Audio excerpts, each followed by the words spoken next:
mallets. Hello, this is Shagger Malone from the Melbourne Musos drumming show time trials and competitions. This is Chris Quinlan going for his bout of issue 680 of the Melbourne Musos time trials, and he's gotten the balance. What's happening now is he's just starting off quietly, you see. And what's happening now, he's building up, building up. He's used a few paradiddles. Oh, there's a polyrhythm there. He's using those goddamn piccolos on the left there. What a wanker. Anyway, back to business now. He's building up his theme. Oh, there's 3 notes there with the right hand, yes. Snare high and mid, going anti-clockwise. Smart-ass bastard, isn't he? Ooh, the big cymbal there. Ooh, I do like that cymbal, very nice. Here he goes, head down. What's that bald patch on the back of his head? Should get a wig. Here he comes now, yes. Building up, double stroke rolls, very good. Building up to the climax, slowly but surely. Oh, very nice accents there. Accents. Keep going, Mr. Quinlan. You might get a gig one day. Ah, very good. Oh, round he goes. Oh, that hi-hat is chugging away very nicely. Oh, here we go. Oh, look at that one. Splash hats, I say. Whoa, very nice indeed. He's building up now. Just a few more, few more little things to clear. Oh, there it is. Bing bong bang, bing bong bang. Yep, there we go. There's the melody. Coming up to the big climax. Watch out now. He might try to hit every cymbal at the same time. Oh, the John Bonham thing with mallets. Oh, he's a smarty pants, isn't he? Oh, bringing it down, bringing it down. Oh, that's very nice. Ritenuto, I think. Oh, he's finished. Very good job there, Mr. Quinlan. And by jingos, Mr. Quinlan has come 3rd place in the Melbourne Musos time trials and kennels. Kennels because most drummers are not very nice to look at. Now, he has won a kebab and a bottle of cheap plonk. Mr. Quinlan, do you have a few words to say for our sponsors? Why, yes, I do, Shagger. Let me bloody well talk about Evans for a little bit. What I've got is, these are the Evans UV1s. New technology from Evans, relatively new. As I said the other day, I received a skin about 18 months ago, and it didn't have UV1 on it. It had prototype. And now here we go, the new Evans UV1 technology. I've got a set of multi-sticks here, and what I'm going to do first is essentially just go up my drums.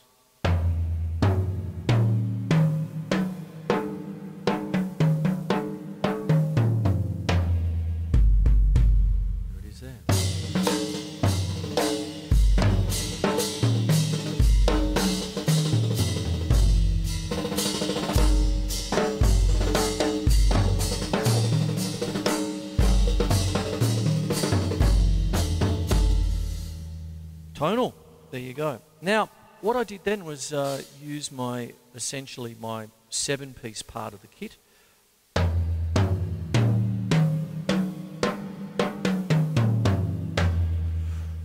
Very close to a pentatonic, but not quite.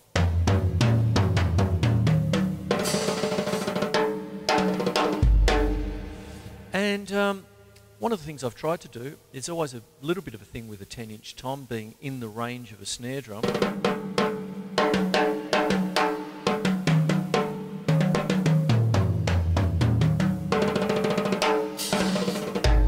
But what I've done is sort of kept them apart a little bit there. Sometimes this snare drum, I put it in between the 10 and the 12, but for today's episode,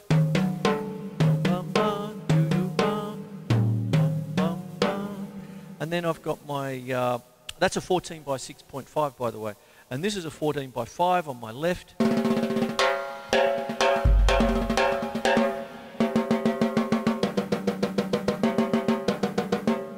So there you go, and that's a DW Collector's Maple. This is a DW 14 by 6.5 stainless steel. So there you go, I love them both madly.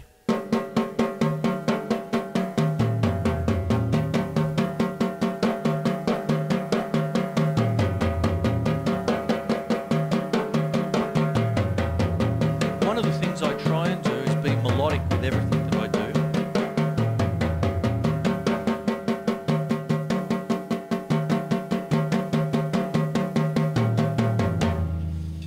So on. And then over here, half a dozen piccolo toms, developed by Terry Bozzio, that, you know, sort of thing. I think everybody knows about that. And I suppose you could call that Terry Bozzio light, I suppose. But for other people, there might be a some kind of octopad or something like that, some kind of electronics or whatever it is over on the left side. I actually have the real thing. And that's a pentatonic, you see.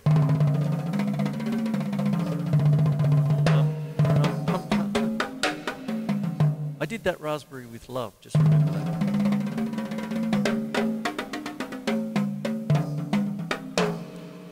Mallet side.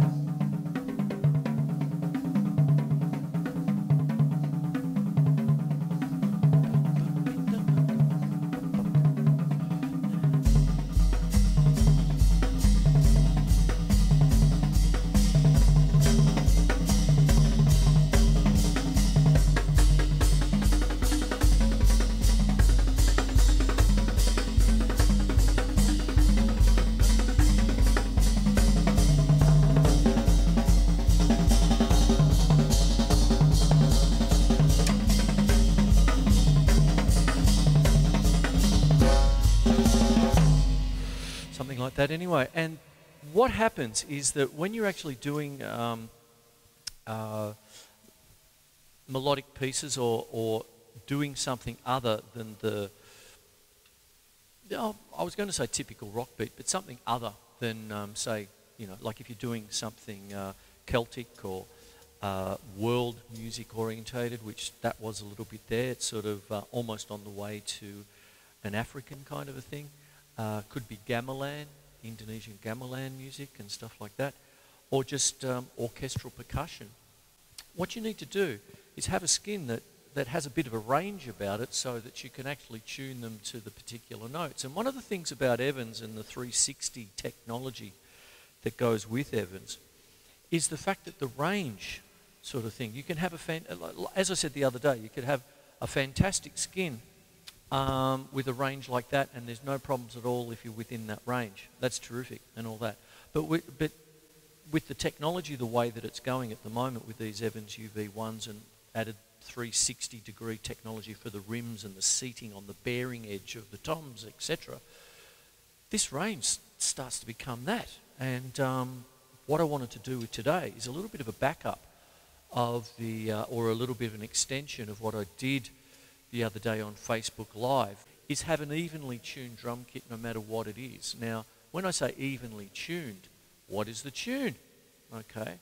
Now, when you're dealing with, say in this case, a 7-piece drum kit, which is what this part of the kit here is, you've got enough notes for, let's say, a pentatonic scale. A pentatonic scale, you have the first, the flat third, the fourth, the fifth, the flat 7, then the octave. Okay, so if you play a bit of guitar or piano, you'll know what I mean. I haven't actually done that, but I'm nearly there.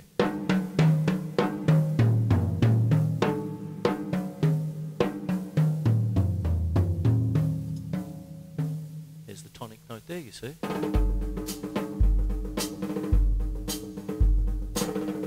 And what happens when you have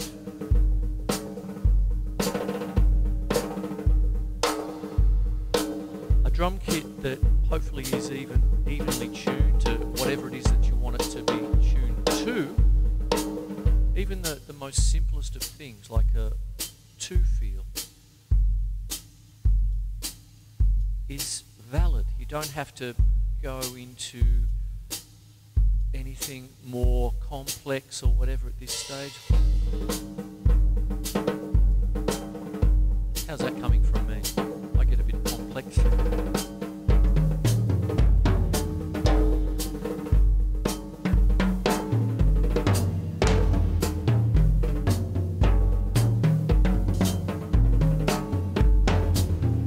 If you can sing a song to yourself.